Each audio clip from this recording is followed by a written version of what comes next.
Les nouvelles menaces de Donald Trump en janvier 2026 ont eu pour conséquence, d'une part, de souder vraiment les Groenlandais entre eux, d'autre part, de les rapprocher un peu plus des Danois et des Européens. Ils se sont rendus compte finalement qu'ils partageaient beaucoup de choses avec les Danois et qu'ils n'étaient pas prêts à les lâcher comme ça pour les Américains. Olivier Thalès, grand reporter à La Croix l'Hebdo, est parti au Groenland au printemps dernier. Il y a rencontré ses habitants, des femmes et des hommes dont la vie est bousculée par le changement climatique, les rêves d'indépendance et les appétits des grandes puissances. Là-bas, Olivier Thalès a voulu comprendre les attentes et les contradictions d'une population prise dans des tensions géopolitiques qui la dépassent, mais se jouent sur sa terre.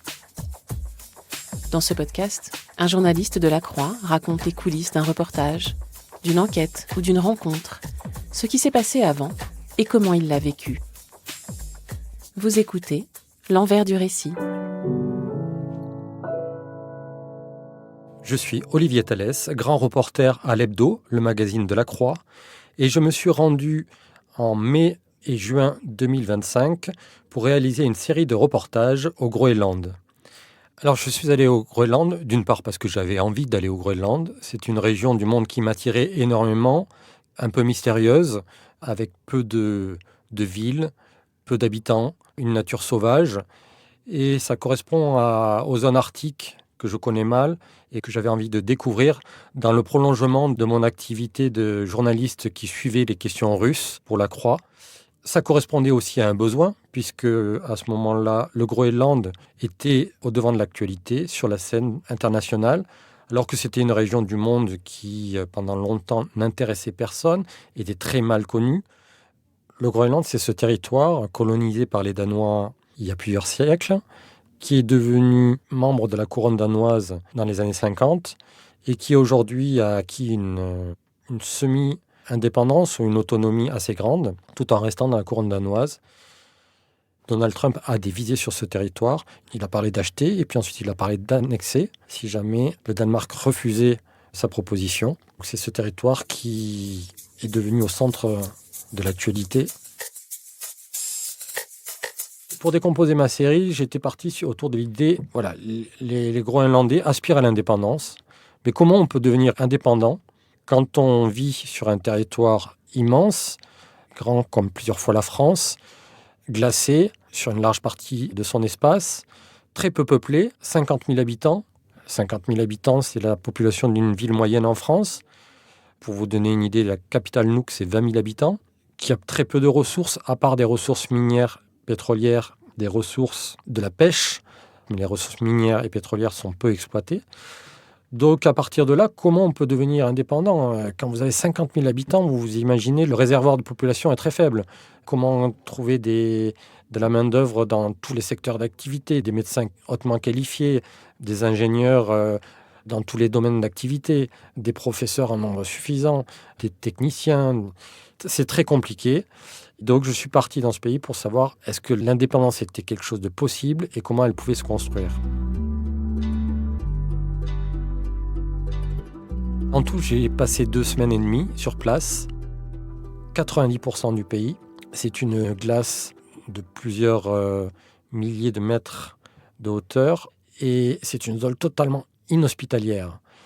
Et finalement, les endroits où on peut vivre au Groenland, c'est des petites bandes de territoire le long de la mer où la neige se dégage au printemps et en été. Chaque ville et village constitue un archipel dans la glace et très vite, la route s'arrête en fait. Vous avez des routes à l'intérieur du village, à l'intérieur de la ville, et puis après on passe à des chemins de pierre et après on passe à rien du tout. Donc c'est un environnement très particulier. Et j'ai rapidement compris que c'était un environnement que moi je considérais comme hostile et dangereux, et que les habitants du Groenland ne considèrent pas comme cela, pas du tout. Eux, ils estiment qu'ils doivent s'adapter à cet environnement. C'est un territoire où l'homme encore n'a pas adapté l'environnement à lui, où l'homme doit encore, je ne dirais pas survivre, parce que les Groenlandais vivent dans des bonnes conditions, mais ils sont soumis à des impératifs qu'ils ne peuvent pas maîtriser. C'est un environnement qui peut être très dangereux. L'hiver, par exemple, tu peux te perdre, tu peux être bloqué dans une tempête. Les accidents de bateau ou de moto de neige sont très fréquents. Tu peux tomber à travers la glace. Une fois, j'ai voulu me promener assez loin d'un village et on m'a dit « prends un fusil ». Il y a des renards, ils ont la rage et ils attaquent l'homme. Et si j'avais été encore plus loin, je peux tomber sur des ours. Quand vous naviguez sur le fjord, vous allez assez vite, à des vitesses de 50-60 km/h, en hors-bord, mais il y a des growlers. Un growler, c'est un bloc de glace sous l'eau, en partie immergé.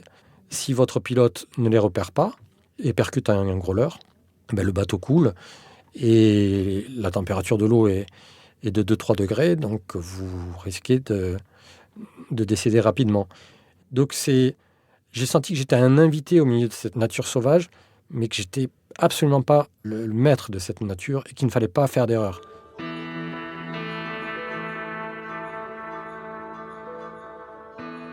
Forcément, cette nature sauvage façonne le caractère, la mentalité des gens que j'ai rencontrés sur place. C'est une population qui est tellement habituée à s'adapter aux conditions changeantes du temps qu'il est difficile pour moi d'organiser des rendez-vous à l'avance. Souvent, on me dit vous serez là quand ? Et puis, on se rappelle le jour même pour fixer le rendez-vous. Moi, je ne comprenais pas à distance pourquoi c'était impossible de fixer un rendez-vous comme j'aime les faire une semaine à l'avance. Et j'ai compris en arrivant sur place parce que si jamais il fait trop mauvais, en fait, vous ne pouvez pas sortir de chez vous. Ou si jamais vous êtes bloqué dans une ville au sud du Groenland, ce qui m'est arrivé pendant 3 jours, à cause du mauvais temps, tout est décalé. Donc, les gens font avec. Et je suis parti avec une photographe française, Juliette Pavie, qui connaît extrêmement bien le pays, qui y passe plusieurs mois par an depuis plusieurs années, qui a enquêté sur différents problèmes de la société groenlandaise et de sa relation avec le Danemark, avec le colonisateur danois. C'est elle qui m'a ouvert les portes de cette société qui est quand même assez fermée, assez réservée, avec des gens qui n'ont pas l'habitude de répondre à des journalistes, qui ne répondent pas dans la rue comme ça à des questions de journalistes. Si vous n'êtes pas introduit, les gens vont vous dire non, je ne veux pas parler, je ne suis pas à l'aise.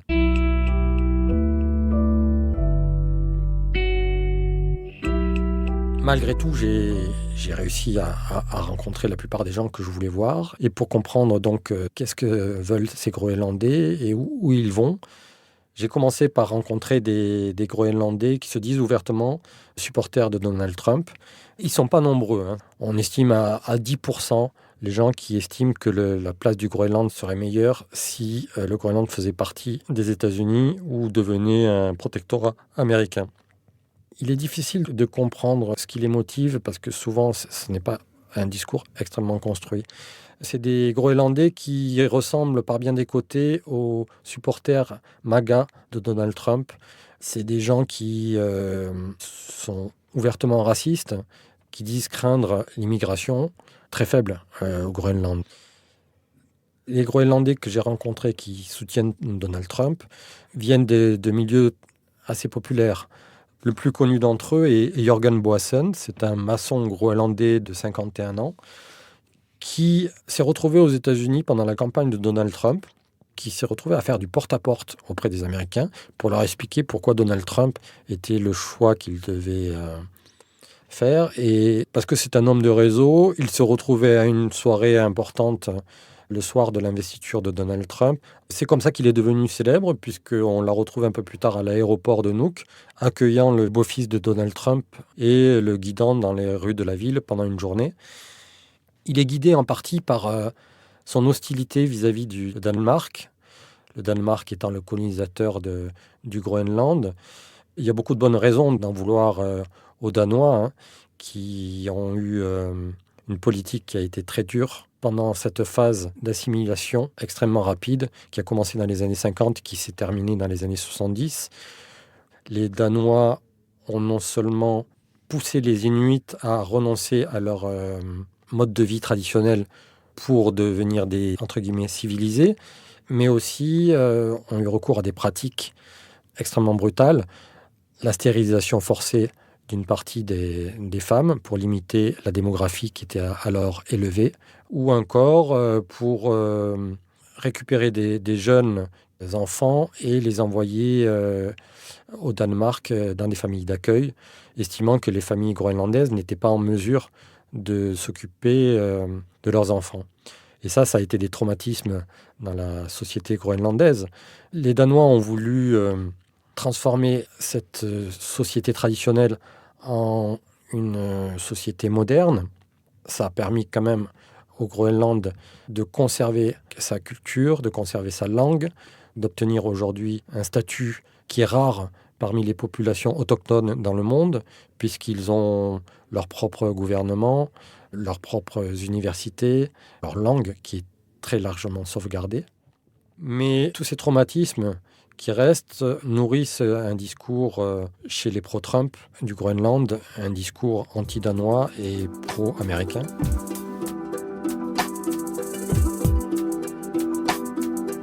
J'ai rencontré aussi quelqu'un qui ne se définissait pas totalement pro-Trump, mais même s'il regardait avant tout ce que le proposaient les États-Unis que ce que propose le Danemark.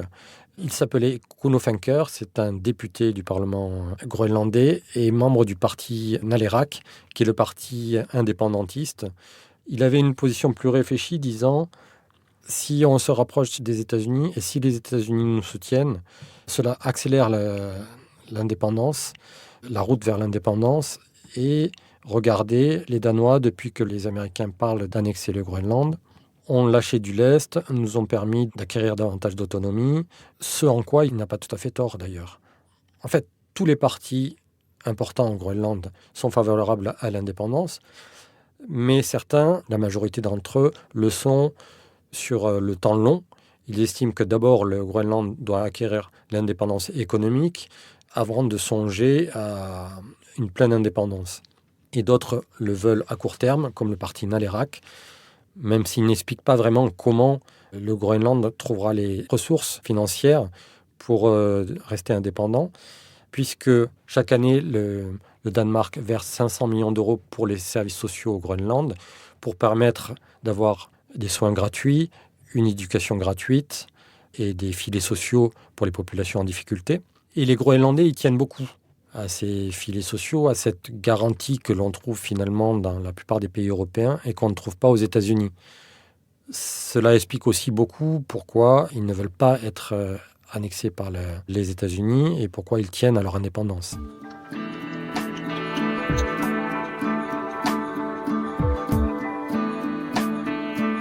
Parmi tous ces Groenlandais qui hésitent sur la question de l'indépendance, ou plutôt sur la chronologie de l'indépendance, et qui ne veulent absolument pas entendre parler des États-Unis, j'ai rencontré énormément de paysans, de fermiers qui vivent dans le sud du pays et qui sont des personnes assez remarquables. Je pense notamment à une femme qui savait tout faire. Piloter un bateau, chasser, piloter toutes sortes de motos qu'on trouve sur place, préparer du gibier, s'occuper des bêtes. Ils avaient un troupeau de moutons, elle et son mari, donner des interviews, s'occuper des enfants, bâtir sa maison et en même temps réfléchir et donner des conseils à des hommes politiques sur comment ils devaient s'exprimer, quels étaient les sujets du moment et les dossiers qu'il fallait mettre en avant. Elle s'appelle Tuparnak, elle a 35 ans, autour de 35 ans. C'est une ancienne championne de ski alpin. Bref, une femme assez exceptionnelle, comme on en rencontre beaucoup dans ce pays. Aujourd'hui, c'est les femmes qui étudient, qui sont diplômées et qui ont pris une place très importante dans la société, ce qui n'était pas le cas lorsque les Inuits vivaient de manière traditionnelle. Et à tel point que les hommes, une partie des hommes se sentent, ont du mal à trouver leur place aujourd'hui dans la société. C'est chez eux qu'on retrouve le plus de personnes qui se suicident. On sait que le Groenland détient un des taux de suicide les plus élevés du monde. Et c'est dû en partie par ce passage brutal en une génération d'une société traditionnelle à une société moderne. Et la plupart de mes de mes interviews d'ailleurs, marquantes sur place, c'était avec des femmes. Je ne m'y attendais absolument pas, je n'avais pas d'idée préconçue sur le rapport homme-femme au Groenland. C'était une société que je ne connaissais pas et je ne prétends pas la connaître d'ailleurs après avoir passé 15 jours sur place. Mais c'est ce qui m'a frappé.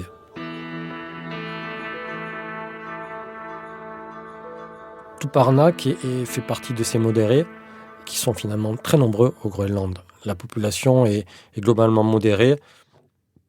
Cela se voit lors des discussions, des meetings. L'idée n'est pas de se disputer comme chez nous. Les gens qui sont agressifs sont mal vus.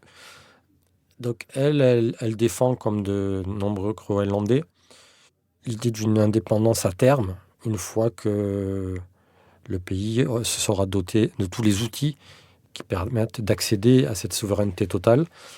Et pour l'instant, elle est bien consciente que son pays en est loin, que ce soit sur le plan économique, sur le plan de la main-d'œuvre, sur le plan de la sécurité aussi, qui demain protégera le Groenland s'ils deviennent indépendants.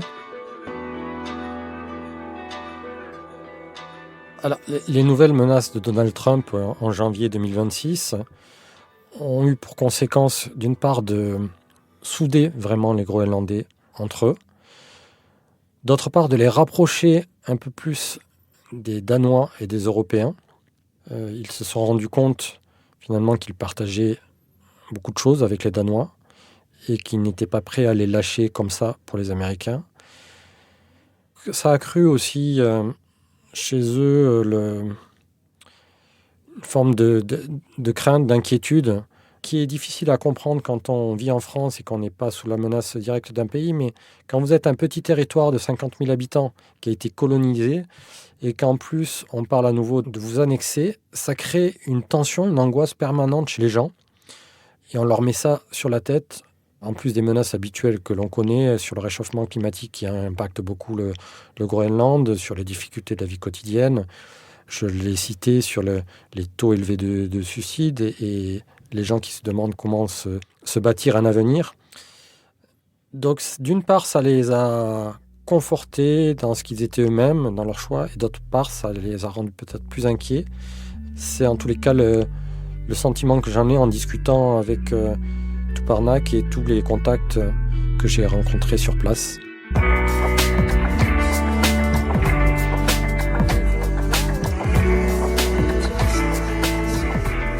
Vous venez d'écouter un épisode de L'Envers du récit.